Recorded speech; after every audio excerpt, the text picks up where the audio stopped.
الحمد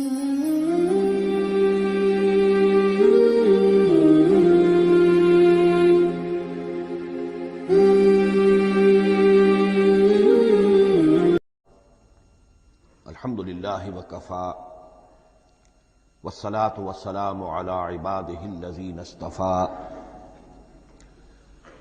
خصوصاً علی افضلہم وخاتم النبیین محمد الامین وعلی آلہ وصحبہ اجمعین.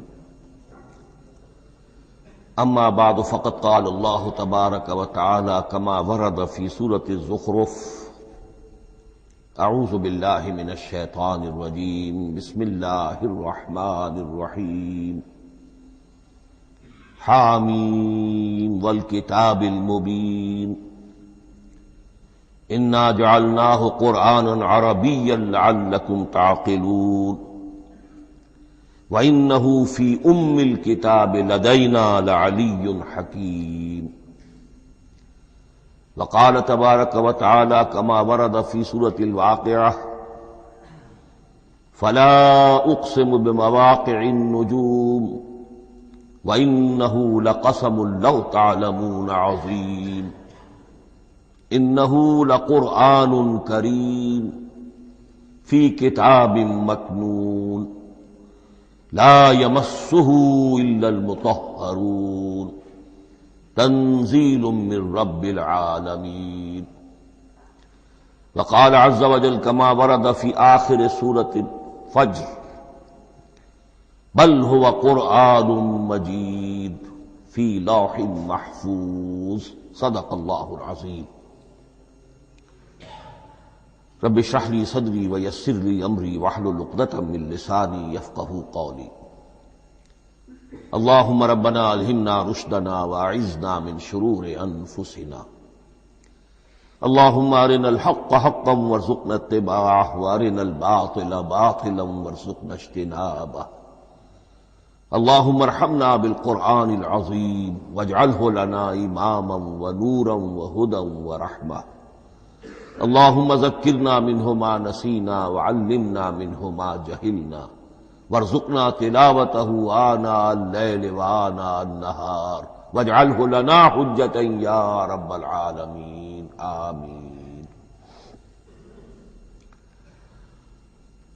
آج شعبان معظم کی 28ویں شب ہے اور ہم ماہ رمضان مبارک کے دوران نماز تراویح کے ساتھ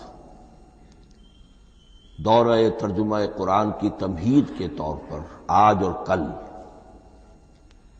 تعارف قرآن کے ضمن میں بعض چیزوں پر غور کریں گے تاکہ اثناء دورہ ترجمہ قرآن یہ چیزیں آپ کے ذہن میں ایک پس منظر کے طور پر موجود رہیں.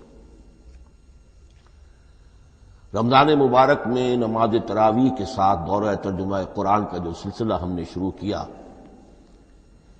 اب اسے 15 برس سے زائد ہو چکے ہیں. الحمدللہ کہ اس کا چرچا اب وسیع و عریض پیمانے پر ہو چکا ہے، نہ صرف اندرون ملک بیرون ملک بھی.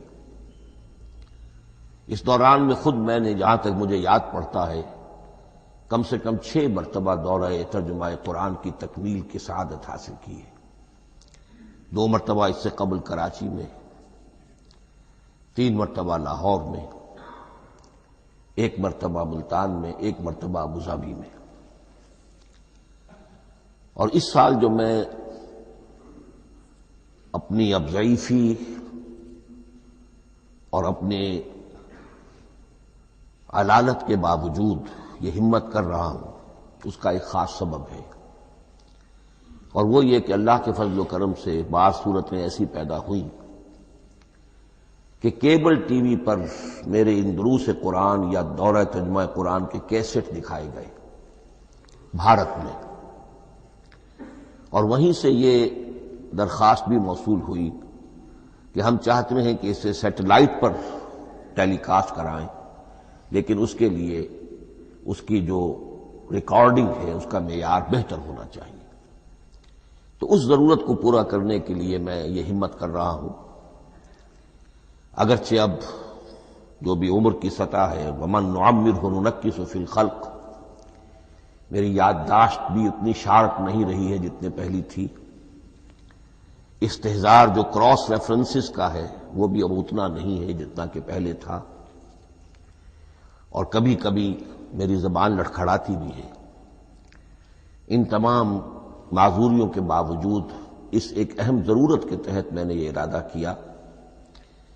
میں خود بھی اللہ سے دعا کرتا ہوں، آپ بھی اللہ سے دعا فرمائیں کہ اس ارادے کی تکمیل ہو جائے، اور اس سلسلے کو اللہ تعالیٰ اپنے کلام پاک کے پیغام اور علم اور حکمت کی ایک بڑے پیمانے پر پورے عالم انسانیت میں پھیلانے کا ذریعہ بنا دے۔ تعارف قرآن کے ضمن میں سب سے پہلی بات جو سمجھنے کی ہے وہ یہ کہ قرآن مجید کے بارے میں ہمارا اجمالی عقیدہ کیا ہے۔ یہ 3 جملوں پر مشتمل ہو سکتا ہے۔ ہمارے نزدیک قرآن اللہ کا کلام ہے جو محمد الرسول اللہ صلی اللہ علیہ وسلم پر نازل ہوا، اور تیسرے یہ کہ یہ مکمل محفوظ شکل میں موجود ہے، بنوعاً، اس میں نہ کوئی تحریف ہوئی ہے نہ کوئی تبدیلی ہوئی ہے۔ یہ کم سے کم 3 اجزاء ہیں ہمارے عقیدے کے قرآن مجید کے بارے میں۔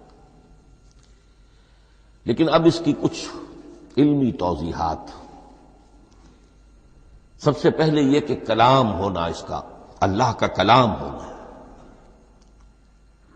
اس لیے کہ آپ کے علم میں ہے یہ تورات جو حضرت موسیٰ علیہ السلام کو دی گئی تھی وہ لکھی ہوئی شکل میں پتھر کی تختیوں پر لکھی ہوئی صورت میں دی گئی تھی، اور قرآن مجید کی تنزیل جو محمد رسول اللہ صلی اللہ علیہ وسلم پر ہوئی ہے وہ ایک مختلف صورت میں ہوئی ہے۔ اس کو قرآن مجید خود اللہ کا کلام قرار دیتا ہے۔ چنانچہ سورہ توبہ کی آیت ہے، آیت نمبر 6، وَإِنْ أَحَدٌ مِّنَ الْمُشْرِكِينَ اسْتَجَارَكَ فَأَجِرْهُ حَتَّى يَسْمَعَ كَلَامَ اللَّهِ ثُمَّ أَبْلِغْهُ مَأْمَنَهُ۔ جب ہجرت کے 9ویں سال آخری وارننگ دی گئی تھی مشرکین عرب کو کہ اب صرف تمہیں چند مہینے کی مہلت دی جا رہی ہے، اس دوران میں آخری فیصلہ کر لو اسلام قبول کرنا ہے یا نہیں، اس لیے کہ اس کے بعد مشرکین عرب کے لیے کوئی رعایت نہیں ہوگی، جو لوگ اسلام قبول نہیں کریں گے انہیں تہہ تیغ کر دیا جائے گا۔ فَإِذَا انْسَلَخَ الْأَشْهُرُ الْحُرُمُ فَاقْتُلُوا الْمُشْرِكِينَ حَيْثُ وَجَدتُّمُوهُمْ۔ جب یہ مہلت ختم ہو جائے تو ان مشرکین کا قتل عام کرو۔ اس کی وضاحت پھر جب سورہ توبہ ہم پڑھیں گے تو اس وقت یقیناً ذہن میں کچھ اشکالات آئیں گے، لیکن اس وقت اس ضمن میں تفصیلی بحث کا موقع نہیں۔ اب اس میں ایک استثناء رکھا گیا کہ ایک مشرک ہے، وہ چاہتا ہے کہ اتنا بڑا چیلنج جو ہمیں دے دیا گیا تو ہمیں موقع دیا جائے کہ ہم آئیں، آپ کے پاس بیٹھیں، کچھ دن رہیں، اللہ کا کلام سنیں، آپ کیا بات منوانا چاہتے ہیں، اس کے لیے کیا دلائل ہیں، اس کو اچھی طرح سمجھیں، اس کا ہمیں موقع ہونا چاہیے۔ اس کے لیے یہ آیت نازل ہوئی کہ وَإِنْ أَحَدٌ مِّنَ الْمُشْرِكِينَ اسْتَجَارَكَ، اے نبی اگر ان مشرکین میں سے کوئی شخص آپ سے پناہ طلب کرے، فاجر، اسے پناہ دیجئے، حتیٰ یسمع کلام اللہ، یہاں تک کہ وہ اللہ کا کلام سن لے، ثم ابلغہ مأمنا، پھر یہ بھی نہیں کہ اسی وقت اسے کہا جائے کہ تم مانتے ہو یا نہیں مانتے، نہیں، پھر اسے اس کے امن کے مقام پر پہنچا دو۔ یہ جو آیت ہے اس میں لفظ کلیئر آ گیا کہ قرآن مجید اللہ کا کلام ہے۔ لیکن اب اسی دل کے اوٹ میں پہاڑ والا مسئلہ ہے، ٹپ آف آئس برگ، اس کے نیچے وہ کتنا بڑا تودہ ہوتا ہے۔ کلام جو ہے اللہ تعالیٰ کی صفت ہے، اور یہ بڑا مسئلہ گہرا ہے، اور علم کلام کا ایک بڑا پیچیدہ مسئلہ ہے کہ ذات باری تعالیٰ اور اس کی صفات کے مابین کیا ربط و تعلق ہے۔ آیا صفات ذات کا جز ہیں، جزو لا ینفک ہیں، حصہ ہے، یا کچھ زائد بر ذات، جس کو علامہ اقبال نے ایک جگہ کہا ہے ہیں صفات ذات حق، حق سے جدا یا عین ذات؟ یہ ہمارے علم کلام کا ایک بڑا پیچیدہ مسئلہ ہے، لیکن یہ کہ اس میں متکلمین کا جو تقریباً اجماعی فیصلہ ہے وہ دو لفظوں میں آتا، لا عین ولا غیر۔ اللہ کی صفات نہ تو اس کی ذات کا عین ہے نہ اس کی ذات سے غیر ہے۔ بہت پیچیدہ شکل ہے، اور یہ بھی اس وقت کا میرا موضوع نہیں ہے، میں صرف کسی اور موضوع کے لیے صرف حوالے دے رہا ہوں۔ بہرحال قرآن مجید کا جو تعلق ہے ذات باری تعالی کے ساتھ، وہ اس مسئلے سے بخوبی واضح ہو جاتا ہے کہ چونکہ یہ اللہ تعالیٰ کی صفت ہے، اور صفت کو ہم یہ نہیں کہہ سکتے کہ وہ ذات باری تعالیٰ سے جدا ہے، یہ بھی نہیں کہہ سکتے کہ اس کی ذات کا جزو لا ینفک ہے۔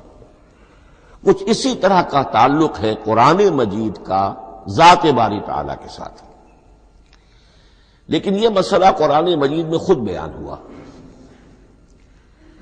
اور سورہ حشر کی آیت میں تو یہ فرمایا گیا، اللہ تعالیٰ نے اپنے اس کلام کی عظمت کو یوں بیان کیا، وہ عظمت کما ہیا، جیسے کہ وہ فی الواقع ہے، اور جس کا کہ گویا کہ پورا ادراک ہمارے لیے اپنی بہت سی محدودیتوں کی وجہ سے ممکن نہیں ہے، لیکن ایک تمثیل کے پیرائے میں سمجھایا، لو انزلنا ھذا القرآن علی جبل لرأیتہ خاشعا متصدعا من خشیۃ اللہ وتلک الامثال نضربها للناس لعلهم یتفکرون۔ اگر ہم نے اس قرآن کو کسی پہاڑ پر اتار دیا ہوتا تو تم دیکھتے کہ وہ دب جاتا اور پھٹ جاتا اللہ کے خوف سے۔ اور یہ مثالیں ہیں جو ہم لوگوں کے لیے بیان کرتے ہیں تاکہ وہ غور کریں، تدبر کریں، سمجھیں۔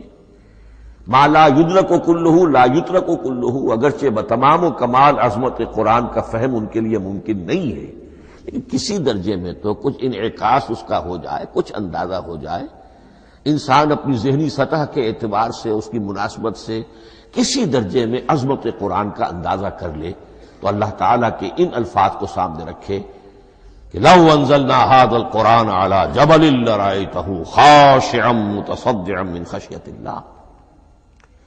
اب اس آیت کو سمجھنے کے لیے سورہ اعراف کی آیت نمبر 143 کو سمجھنا ہوگا، اسی اصول کے تحت کہ القرآن یفسر بعضہ بعضا، قرآن کا ایک حصہ دوسرے حصے کی تشریح کرتا ہے۔ وہاں یہ واقعہ بیان ہوا ہے کہ حضرت موسیٰ علیہ السلام کو جب اللہ تعالیٰ نے کوہ طور پر طلب فرمایا 30 راتوں کے لیے، جس میں بعد میں 10 کا اضافہ کر کے وہ ایک 40 رات کا ایک کورس بنا، دن رات، اس موقع پر جو مخاطبہ الہی، مکالمہ الہی سے مشرف ہوئے حضرت موسیٰ علیہ السلام، تو ان کی آتش شوق بھڑکی اور انہوں نے بڑی جرأت کر کے یہ درخواست کر دی، رب ارنی انظر الیک، پروردگار مجھے اپنا دیدار بھی عطا فرما، مجھے موقع عنایت فرما، میں تجھے دیکھ سکوں۔ یہ ان کی وہ آتش شوق کا مسئلہ ہے، لیکن جواب کیا ملا؟ لن ترانی، تو مجھے ہرگز نہیں دیکھ سکتے، ولکن انظر الی الجبل فإن استقر مکانہ فسوف ترانی۔ لیکن ظاہر بات ہے کہ حضرت موسیٰ علیہ السلام کو بات سمجھانے کے لیے کچھ مشاہدہ بھی کرانا تھا۔ فرمایا تم مجھے نہیں دیکھ سکتے، البتہ اس سامنے کے پہاڑ پر نگاہ جماؤ، ہم اس پر اپنی ایک تجلی ڈالیں گے۔ یہ اگلی الفاظ کے اندر وضاحت ہے، میں یہاں پہلے سے بیان کر رہا ہوں سمجھانے کے لیے۔ اگر وہ پہاڑ ہماری اس تجلی کو، تجلی کسے کہتے ہیں؟ جلا، روشنی، تو اللہ تعالی کی طرف سے کوئی خاص اس کے نور کا جب پرتو ہوتا ہے کسی شے پر تو وہ اس کی تجلی ہے۔ ہم اپنی ایک تجلی اس پہاڑ پر ڈالیں گے، اگر وہ اس کو جھیل جائے، اپنی جگہ کھڑا رہ جائے، تو تم سمجھنا کہ شاید تم بھی ہمیں دیکھ سکو۔ فلما تجلی ربہ للجبل، اب یہاں وہ لفظ آ گیا، جب اللہ نے تجلی اپنی پہاڑ پر ڈالی، جعلہ دکا وخر موسیٰ صعقا، وہ پہاڑ ریزہ ریزہ ہو گیا اور حضرت موسیٰ بے ہوش ہو کر گر گئے۔ اب یہ بے ہوش ہو کر گر جانا، جبکہ وہ تجلی براہ راست بھی نہیں ہے، بالواسطہ ہے۔ مشاہدہ جو کر رہے حضرت موسیٰ وہ بالواسطہ ہے، تجلی پہاڑ پر ہے، لیکن یہ کہ اس کا بھی بالواسطہ اس کا جو ہوا ہے، اس کی جو تاثیر ہوئی حضرت موسیٰ علیہ السلام پر کہ وہ اس کی تاب نہ لا سکے اور بے ہوش ہو کر گر گئے۔ یہاں سے یہ بات سمجھ میں آتی ہے کہ یہ تجلی یہ ذات باری تعالی تھی جس نے کوہ طور کو جلا کر بھسم کر دیا یا ٹکڑے ٹکڑے کر دیا، ریزہ ریزہ کر دیا۔ اب ذات الہی کے ساتھ جو تعلق ہے کلام الہی کا، اور یہ صفت جو لا عین ولا غیر کے درجے میں ہے ذات کے ساتھ، تو وہی تاثیر اس کلام الہی کی بھی ہے۔ لو انزلنا هذا القرآن على جبل لرأيته خاشعا متصدعا من خشية الله وتلك الامثال نضربها للناس لعلهم يتفكرون۔ اس حقیقت کو اس دور میں میں اپنے مطالعے کی محدودیت کا اعتراف کرتے ہوئے عرض کر رہا ہوں کہ میرے نزدیک جس قدر پرشکوہ انداز میں علامہ اقبال نے بیان کیا ہے اسی کیفیت کو وہ شاید اس کی کوئی مثال نہ مل سکے۔ فاش گویم آنچ در دل مزمرست، یہ کتابیں نیست چیزیں دیگر است۔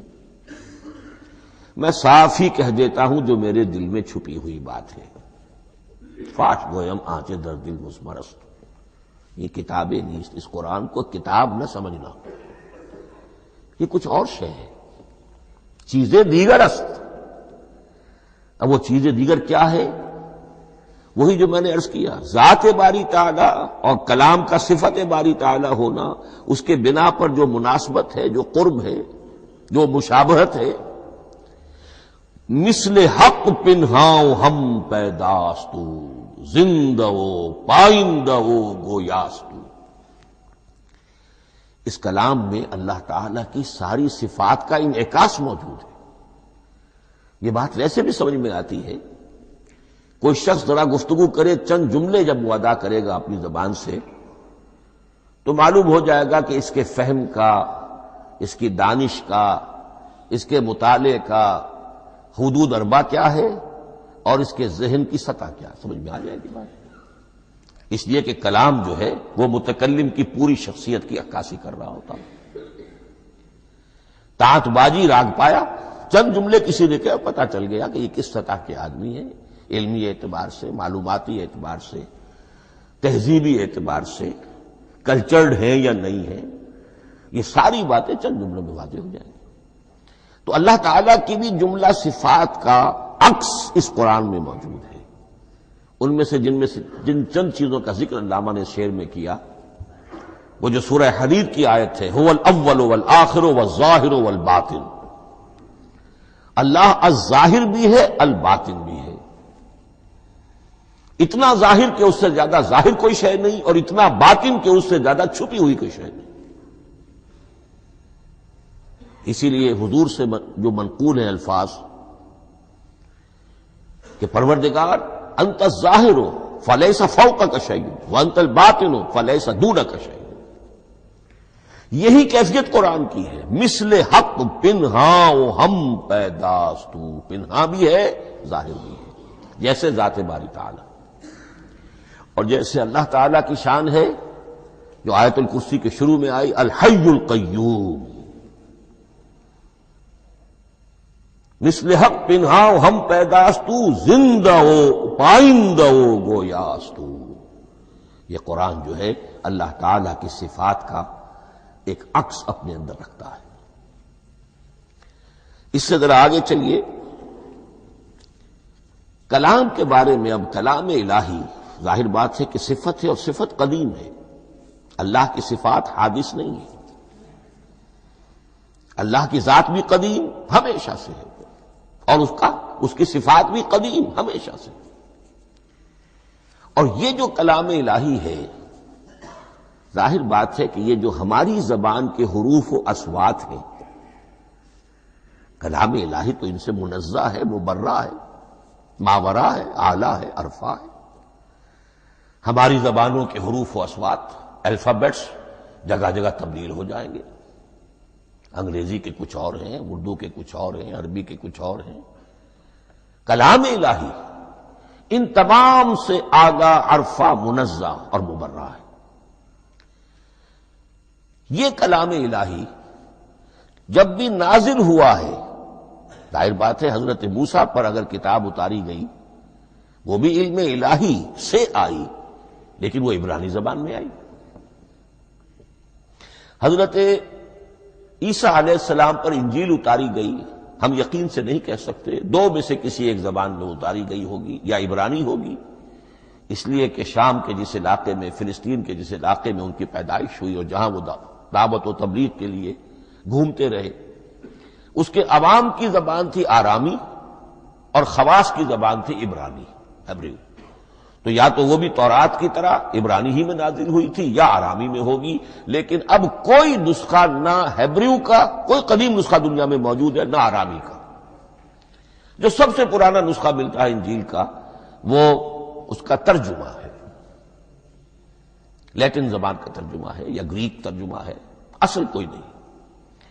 بہرحال جب وہ کلام الہی محمد الرسول اللہ پر نازل ہوا، اب اس نے حروف و اصوات کا وہ جامہ پہنا کہ جو عربی زبان کے ہیں۔ یہی وجہ دیکھیے، میں نے جو آیت سورہ حامیم، یہ جو سلسلہ سور ہے اس میں سے سورہ زخرف کی آیت جو میں نے آپ کو سنائی، حامیم والکتاب المبین انا جعلناہ قرآنا عربیا لعلکم تعقلون، ہم نے بنا دیا ہے اپنے اس کلام کو قرآن عربی، اس کو عربی حروف و اصوات کا جامہ ہم نے پہنا دیا ہے۔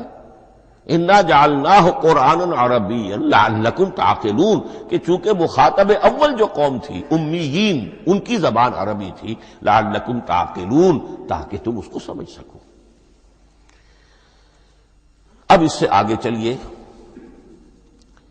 اصل قرآن مجید کے 3 مقامات سے معلوم ہوتا ہے، اصل قرآن اللہ کے پاس ہے۔ یہ قرآن جو ہمارے پاس ہے، مصحف عثمان رضی اللہ تعالی عنہ، یہ اس قرآن کی مصدقہ نقل ہے۔ اصل قرآن کہاں ہے؟ ایک جگہ فرمایا بل ہوا قرآن مجید فی لوح محفوظ، لوح محفوظ میں ہے، اصل قرآن وہاں ہے۔ اسی طریقے سے اسی سورہ زخرف کی اگلی آیت کیا ہے؟ ہم نے اسے عربی قرآن بنا کر اتارا، لیکن اصل قرآن کیا ہے؟ وَإِنَّهُ فِي أُمِّ الْكِتَابِ لَدَيْنَا لَعَلِيٌّ حَكِيمٌ، حقیقت میں تو یہ ام الکتاب میں ہے جو ہمارے پاس ہے، اور علی ہے، بہت بلند، حکیم، بڑی حکمت والا، یا محکم، مضبوط۔ حکیم کے دونوں معنی ہیں۔ استحکام بھی اسی ہے کاف اور میم کے مادے سے بنا ہے، کسی شے کا پختہ ہو جانا، مضبوط ہو جانا، اور عقل کی پختگی وہ حکمت ہے، وہ دانائی ہے۔ اس اعتبار سے نوٹ کیجئے، اصل قرآن کہاں ہے؟ لوح محفوظ میں۔ اصل قرآن کہاں ہے؟ ام الکتاب میں۔ اسی کو کہا گیا ہے ایک اور مقام پر، فی صحف مکرمۃ مرفوعۃ مطہرۃ بأیدی سفرۃ کرام بررہ۔ یہ قرآن، اصل قرآن تو بڑے صحیفوں میں، ان صحیفوں میں ہے، ان صفحات میں ہے، ان اوراق میں ہے، جس کی شان کیا ہے؟ مکرمۃ، ان کی انتہائی تعظیم کی جاتی ہے، مطہرۃ، نہایت پاک صحیفے، فی صحف مکرمۃ، مرفوعۃ، بلند و بالا، مطہرۃ، بِأَيْدِي سَفَرَةٍ کِرَامٍ بَرَرَةٍ، ان فرشتوں کے ہاتھ میں جو بہت باعزت، بہت اونچے درجے کے، ان کے ہاتھوں میں ہے۔ وہ لوگ ہیں کہ جب اس کی تحویل میں ہے یہ کلام پاک، فی صحف مکرمۃ مرفوعۃ مطہرۃ بِأَيْدِي سَفَرَةٍ کِرَامٍ بَرَرَةٍ۔ اب اسی کو بیان کیا ہے سورہ واقعہ میں، فلا اقسم بمواقع النجوم، تو نہیں، میں قسم کھاتا ہوں ستاروں کے ڈوبنے کی جگہ کی۔ وَإِنَّهُ لَوْ تَعْلَمُونَ لَقَسَمٌ عَظِيمٌ، وَإِنَّهُ لَقَسَمٌ لَوْ تَعْلَمُونَ عَظِيمٌ، اور اگر تم جان سکتے تو یہ بہت بڑی قسم ہے جو ہم نے کھائی ہے، بہت بڑی گواہی ہے جو ہم نے پیش کی ہے۔ اب تدریجاً اس کا انکشاف ہو رہا ہے۔ یہ آج جو تصور ہے بلیک ہولز کا، اس سے کچھ اندازہ ہوتا ہے یہ ستارے کہاں ڈوب جاتے ہیں، بڑے بڑے ستارے نسیم منسیہ ہو جاتے ہیں، ستارے نہیں، پوری گیلیکسیز اس میں گم ہو جاتے ہیں، وہ مقبرے ہیں بڑی بڑی گیلیکسیز کے۔ فلا اقسم بمواقع النجوم وانه لقسم لو تعلمون عظیم انه لقرآن کریم، یہ قرآن ہے بہت باعزت، فی کتاب مکنون، اور یہ اس کتاب میں جو چھپی ہوئی ہے۔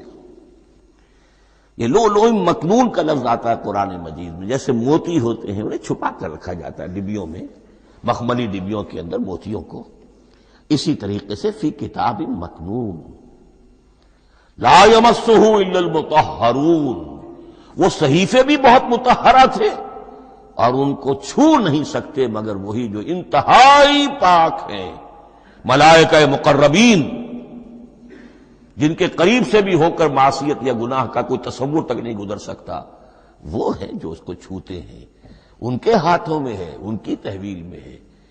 یہ ہے وہ چیزیں کہ جس سے اندازہ ہوا کہ اصل قرآن کہاں ہے۔ یہ جو ہمارے پاس ہے در حقیقت یہ نقل مطابق اصل ہے، مصدقہ نقل ہے۔ اب اس میں آپ سے عرض کر دوں کہ ایک بہت خوبصورت بات ہمیں جو ملتی ہے،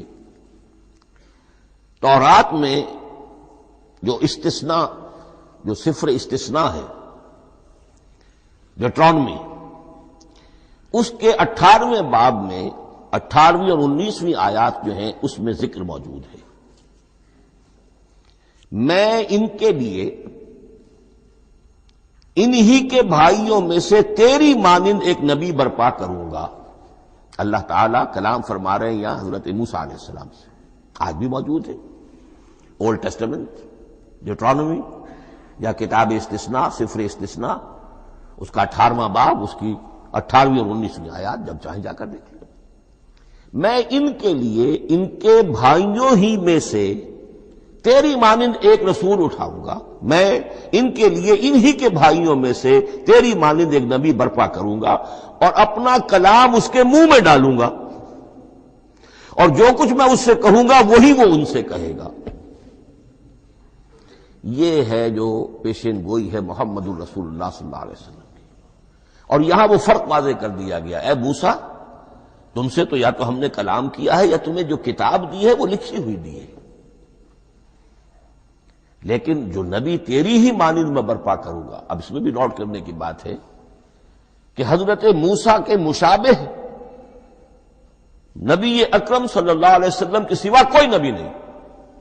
صاحب کتاب وہ بھی تھے، صاحب کتاب محمد بھی ہے، صاحب امت وہ بھی تھے، اور صاحب امت محمد رسول اللہ تیری مانند۔ صاحب شریعت، حضرت عیسیٰ صاحب شریعت نہیں تھے، شریعت موسوی ہی کو نافذ کرنے کے لیے آئے تھے، ان کی حیثیت دین موسوی کے مجدد کی تھی۔ ویسے نبی تھے، اللہ کے فضل و کرم سے نبی تھے، اس میں کوئی شک نہیں، رسول تھے، لیکن یہ کہ ان کے کام کی نوعیت کیا تھی، اس لیے کہ کوئی نئی شریعت لے کر نہیں آئے۔ اب بھی انجیل میں الفاظ موجود ہیں، don't think I have come to destroy law, the mosaic law جسے یہ کہتے ہیں، شریعت موسوی، وہ تم پر نافذ رہے گی، تم اس کی پابندی کرو گے، چونکہ صاحب شریعت رسول یا موسیٰ یا محمد صلی اللہ علیہ وسلم علیہ الصلوۃ والسلام۔ تو میں ان کے بھائیوں میں سے، اب بھائی کون ہوں گے؟ ظاہر بات ہے بنی اسرائیل، ان کے کزنز کون ہیں؟ بنی اسماعیل۔ بنی اسرائیلی تو جو بھی نبی ہے وہ انہی میں سے ہے، ان کے بھائیوں میں سے، تو بھائی تو ہوگا، ان کا کزن ہوگا، اب وہ کون ہے؟ بنی اسماعیل۔ آپ نے ابھی سنا ہوگا جب پیس ٹریٹی ہوئی تھی اور کلنٹن صاحب آئے تھے، اور وہاں جب شاہ حسین جو ہیں اردن کے وہ بھی آئے اور بغل گیر ہوئے تھے، اسرائیل کے وزیر اعظم تھے، تو اس وقت یہ لفظ استعمال کیا تھا صدر کلنٹن نے کہ آپ لوگ تو آپس میں کزنز ہیں، لفظ کزن استعمال کیا تھا. تو ان کے بھائیوں میں سے گویا کہ غیر اسرائیلی جو ان کے قریب ترین قرابت دار ہوں گے وہ بنو اسماعیل ہیں. تیرے مانند صاحب شریعت نبی میں برپا کروں گا، لیکن اس پر جو میرا کلام اترے گا وہ کس شکل میں اترے گا؟ میں اپنا کلام اس کے منہ میں ڈالوں گا اور پھر وہ جو کچھ کہے گا وہ وہی کہے گا جو میں نے کہا ہے. اب اس کے حوالے سے ایک بہت اہم بات سمجھ لیجئے، اور قرآن مجید کے دو اہم مقامات کی وضاحت اس سے ہو جائے گی. یہ کلام اللہ، قرآن مجید میں اس کو قول جبرائیل بھی کہا گیا ہے. کلام اللہ حضرت جبرائیل کے ذریعے سے جب ادا ہوا ہے تو قول جبرائیل ہے، اور پھر جب وہ محمد الرسول اللہ کی زبانی ادا ہوا تو قول رسول ہے، قول محمد ہے صلی اللہ علیہ وسلم. یہ قول اللہ بھی ہے، قول جبرائیل بھی ہے، اور قول محمد بھی ہے بیک وقت. یہ بات دیکھیے سورہ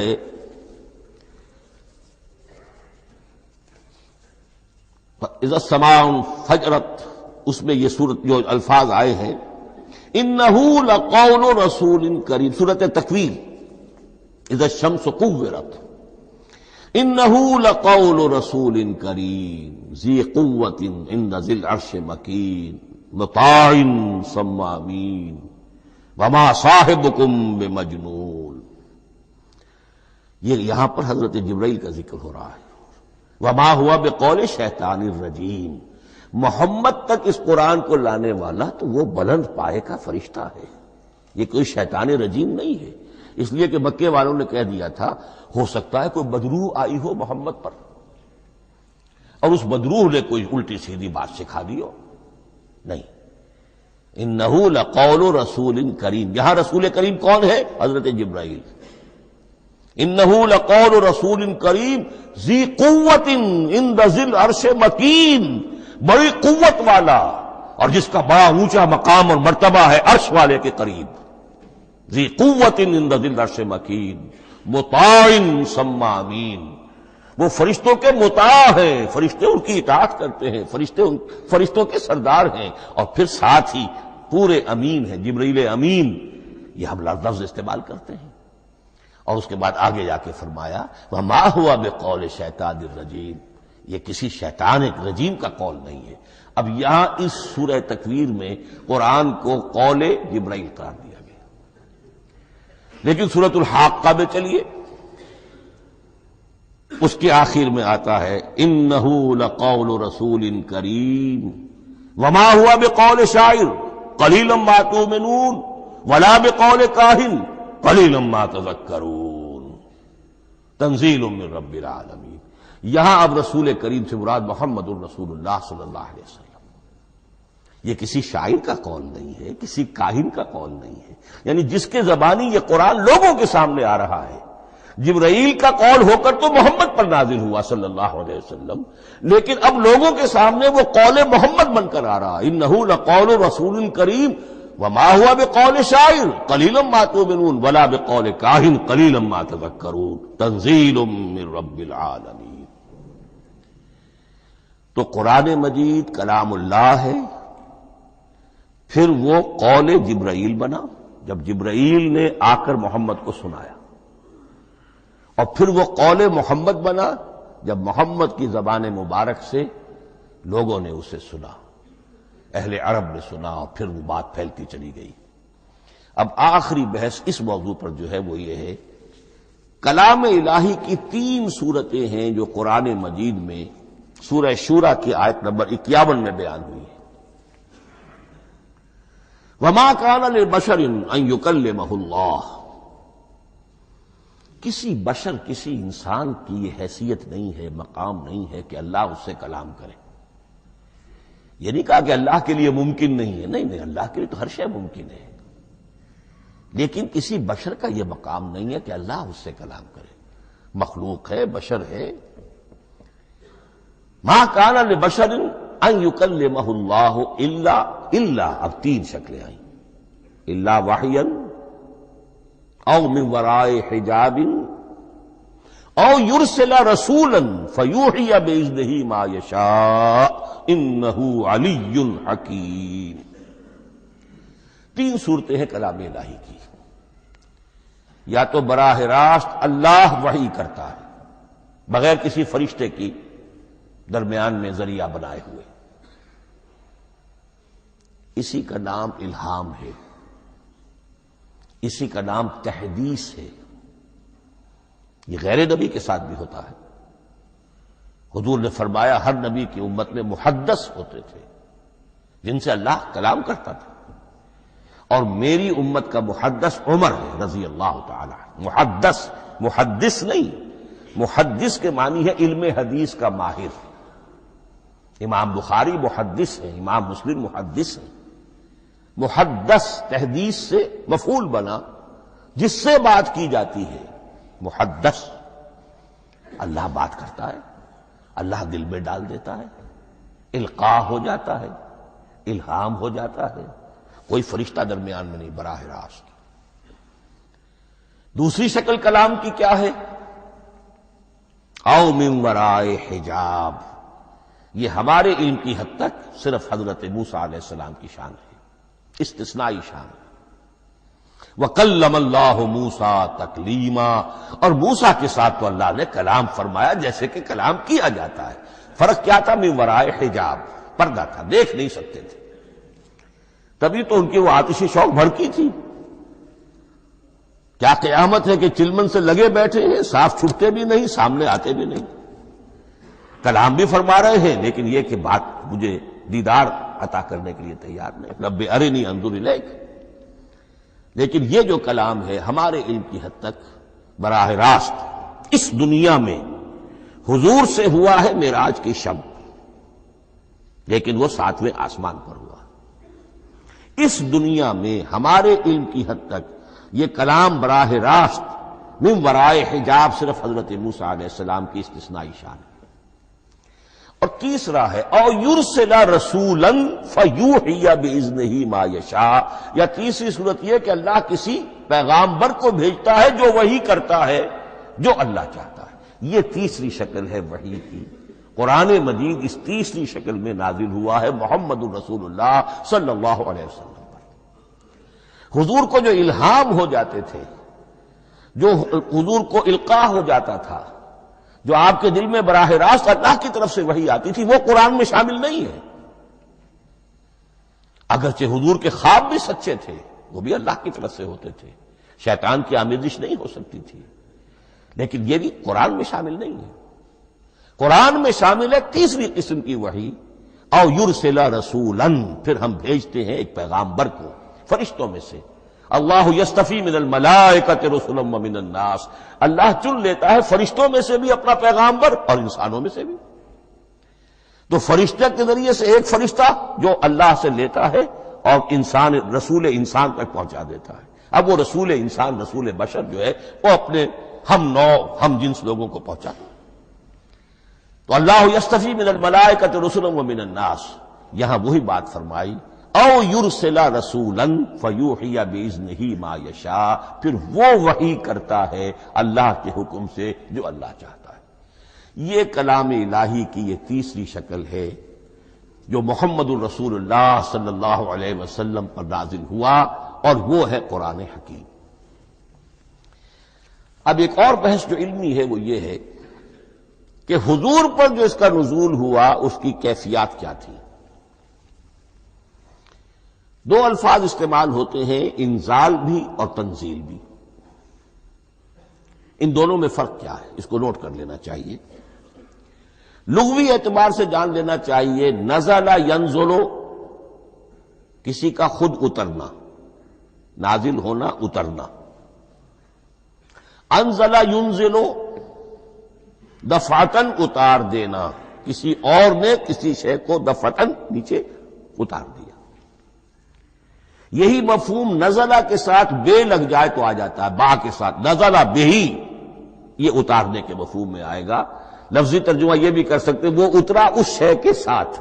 نزلہ بہ الروح الامین، اس کو لے کر نازل ہوا خود روح الامین فرشتہ علی قلب کا، اے محمد صلی اللہ علیہ وسلم آپ کے قلب مبارک پر.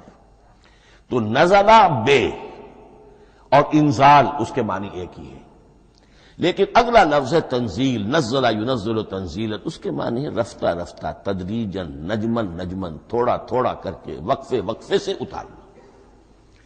جیسے عربی میں اعلام کہیں گے کسی کو کچھ بتا دینا، باخبر کر دینا، مطلع کر دینا، بھائی مطلع کر دیا میں نے، اب تم جانو تمہارا کام، یہ اعلام کہلائے گا۔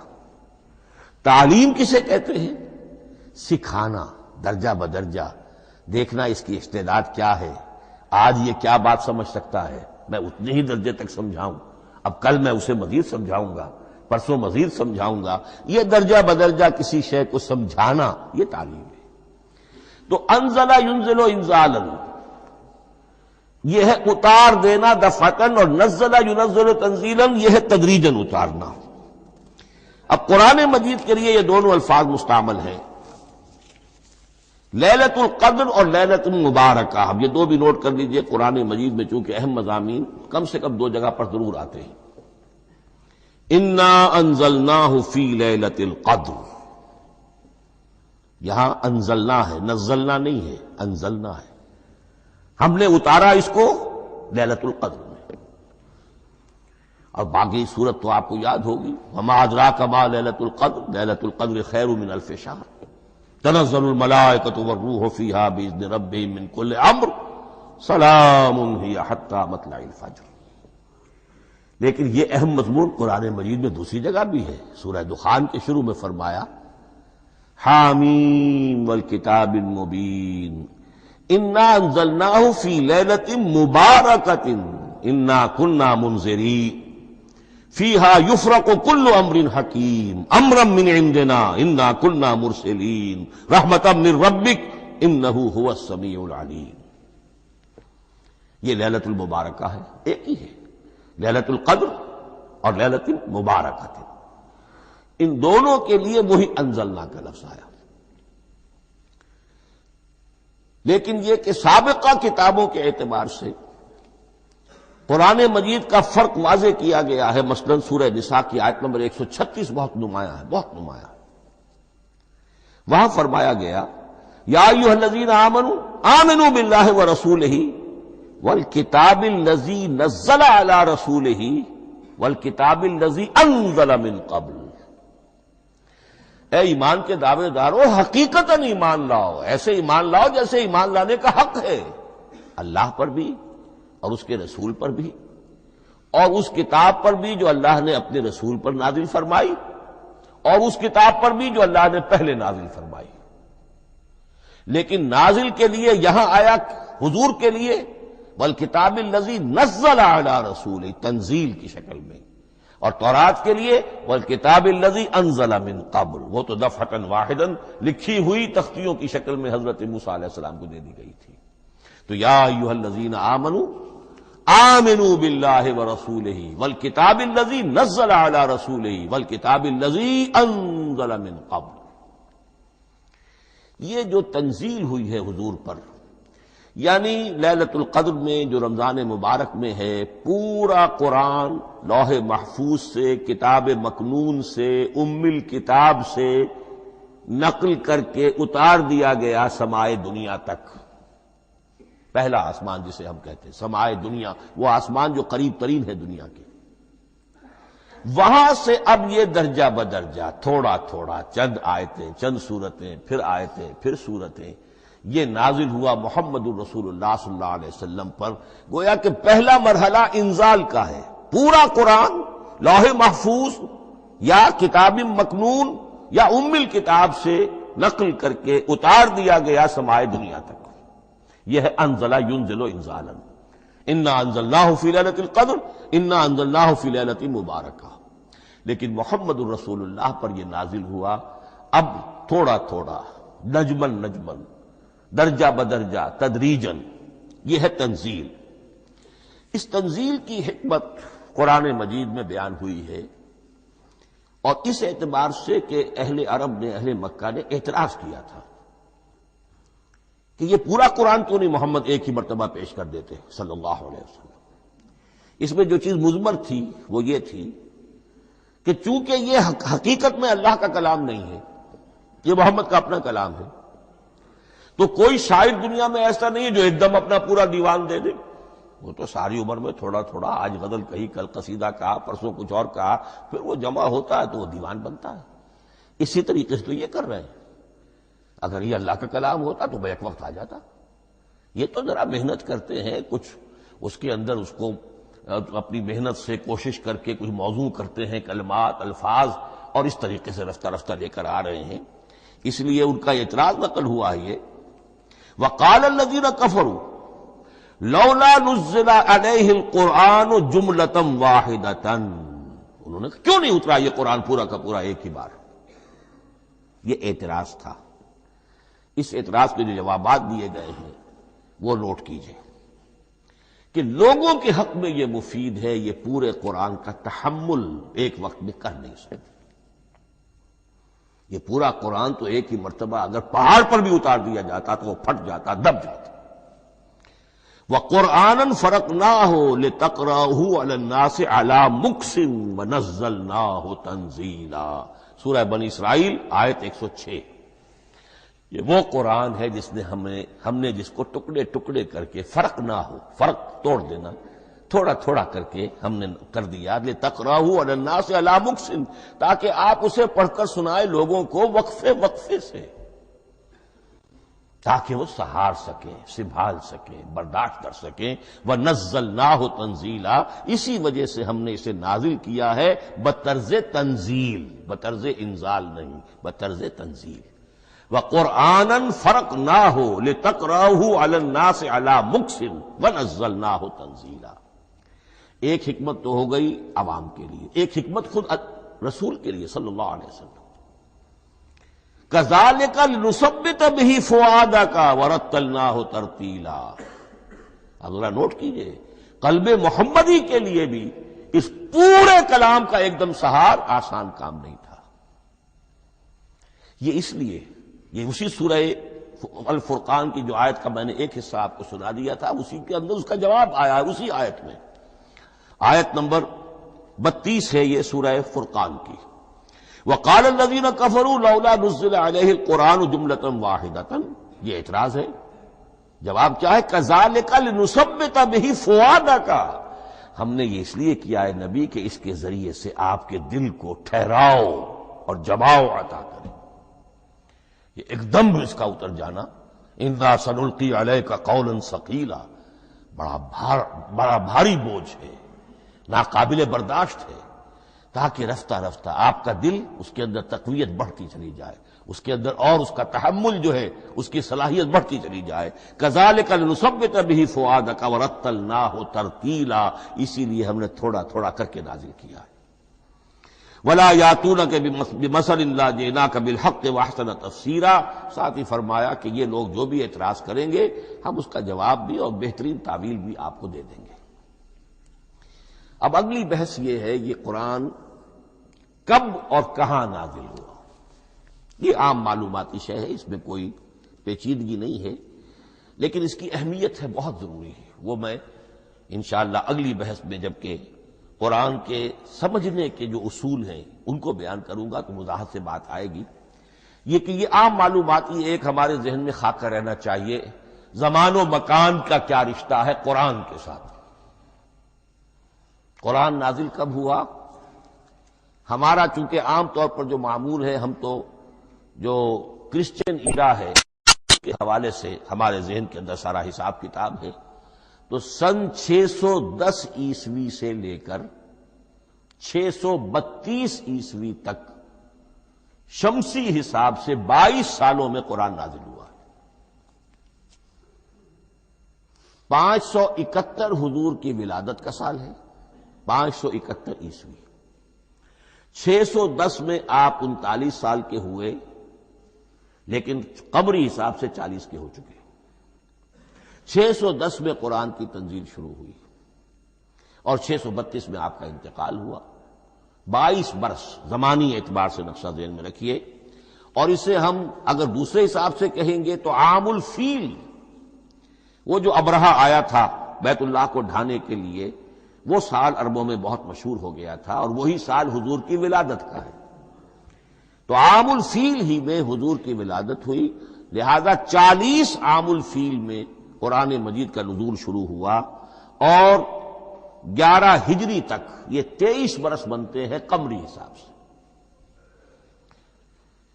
ایک رائے یہ بھی ہے کہ قرآن کا نزول 20 برس میں ہوا ہے، اور اس میں وضاحت یہ ہے کہ پہلے 3 سال اللہ تعالی نے ایک فرشتے کو حضرت اسرافیل علیہ السلام کو مامور کیا تھا حضور کی تعلیم پر۔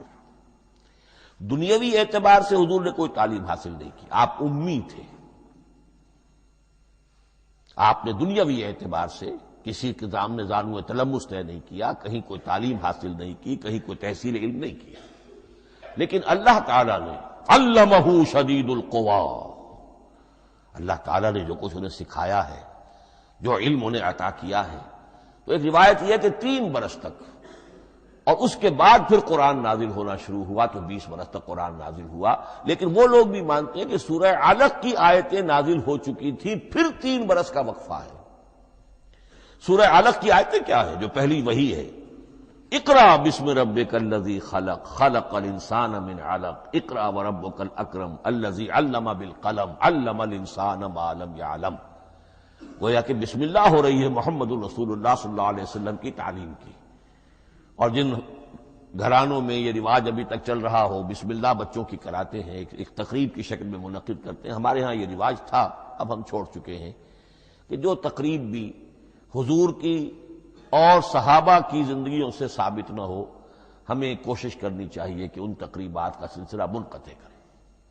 ما انا علیہ واصحابی، ہماری تقریبات جو ہیں وہ بس وہیں تک محدود رہنی چاہیے۔ بہرحال وہ جو ایک چلتی ہے روایت، 4 سال 4 مہینے 4 دن کا بچہ یا بچی ہو تو بسم اللہ یہی آیتیں پڑھی جاتی ہیں، پڑھ تو نہیں سکتا، انگلی رکھ کر پڑھانے والا کوئی عالم دین بیٹھ جاتا ہے سامنے، وہ نہا دھو کر بچہ یا بچی بیٹھی ہوئی ہے اور اس کو اقرا بسم ربک الذی خلق خلق الانسان من علق اقرا وربک الاکرم الذی علم بالقلم علم الانسان ما لم یعلم۔ اب اس میں تو سارا پڑھنے پر زور ہے، حصول علم پر زور ہے، کسی تبلیغ کا حکم ہی نہیں، ابھی رسالت کا کوئی تذکرہ کچھ بھی نہیں، اس میں تو قیامت کا بھی کوئی ذکر نہیں۔ اب اس کے بعد روایت یہ ہے کہ 3 برس تک پھر حضرت اسرافیل دن رات حضور کے ساتھ رہے ہیں اور آپ کی تعلیم ہوئی ہے، اور پھر 3 برس کے بعد پھر وحی کا سلسلہ شروع ہوا ہے، واللہ عالم۔ لیکن یہ کہ جب سورہ اقرا نازل ہو چکی ہے، اس کی 5 آیتیں، تو وہ 3 برس بھی اس کا وقفہ شمار ہوں گے، زمانہ نزول پھر وہی 23 برس رہے گا۔ اسی کے ساتھ میں نے عرض کیا تھا کہ دوسری بات یہ کہاں نازل ہوا قرآن۔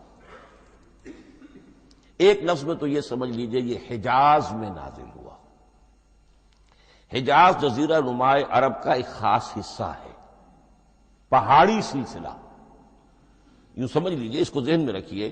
جزیرہ نماء عرب جو ہے وہ شمال سے جنوب کی طرف چوڑا ہوتا جاتا ہے، شمال میں شام اور عراق کی طرف جاتا ہے تو وہ تنگ ہے، پھر نیچے چوڑا ہو رہا ہے۔ اس کا جو مغربی ساحل ہے، جس پر جدہ کی بندرگاہ بھی ہے، ینبو کی بھی ہے، اس کے کہیں وہ ایک میدان شروع ہوتا ہے ساحل سے، کہیں وہ بہت مختصر ہے، کہیں خاصا چوڑا ہے، اس کو کہتے ہیں تہامہ۔ پھر ایک پہاڑی سلسلہ ہے، اس کو کہتے ہیں حجاز۔ یہ پہاڑی سلسلہ جو ہے اس کے بعد جو ہے وہ نجد کہلاتا ہے، وہ سطح مرتفع ہے، پلیشو۔ تو یہ 3 حصے ہیں جزیرہ نماء عرب کے جغرافیائی اعتبار سے، اور حجاز کہتے بھی ہیں پردے کو، حاجزن، پردہ جو 2 چیزوں کے درمیان حائل ہو جائے۔ تو یوں سمجھیے کہ یہ فلیٹ ہے نجد کا، اور یہ فلیٹ ہے میدان، یہ ہے تہامہ کا، اور درمیان میں یہ پہاڑی سلسلہ کھڑا ہوا ہے، تو یہ گویا کہ ان دونوں کو جدا کر رہا، یہ حجاز ہے۔ اس حجاز ہی کا شہر مکہ ہے، اس حجاز ہی کا شہر مدینہ ہے، اس حجاز ہی کا شہر طائف ہے، اس حجاز ہی کی آخری ٹپ سمجھ لیجئے تبوک ہے۔ تو حضور صلی اللہ علیہ وسلم کی پوری زندگی آغاز وحی کے بعد سے لے کر وہ اسی علاقے کے اندر، پہلے آپ مکے میں تھے، قرآن مجید کی جو صورتیں اس دور میں نازل ہوئیں یا آیتیں نازل وہ مکیات کہلاتی ہیں۔ پھر آپ نے ہجرت کی، اور ہجرت کر کے جب آپ جا رہے تھے اس دوران میں بھی کچھ قرآن نازل ہوا اثناء ہجرت میں۔ پھر آپ مدینے تشریف فرما ہوئے، اب وہ ہم کہتے ہیں مدنی قرآن، لیکن مدنی قرآن سارا مدینے میں نازل نہیں ہوا۔ آپ کبھی جا رہے کسی مہم پر، کسی جنگ کے لیے، غزوہ بدر کے لیے آ گئے ہیں، تو وہاں جو آیات نازل ہو رہی ہیں وہ مدینے میں تو نہیں ہو رہی. براڈ تقسیم تو یہی ہے، مکی مدنی. ہجرت سے قبل جو کچھ نازل ہوا وہ مکی، ہجرت کے بعد جو کچھ نازل ہوا وہ مدنی. لیکن صرف مدنی کہنا صحیح نہیں ہے. اثناء سفر تبوک، اتنا طویل سفر ہے آپ کا، اس کے دوران آتے جاتے قرآن نازل ہوتا رہا. لیکن یہ بات نوٹ کر لیجئے کہ پورا قرآن حجاز ہی میں نازل ہوا ہے. یہ تمام شہر، یہ تمام علاقہ حجاز کہلاتا ہے.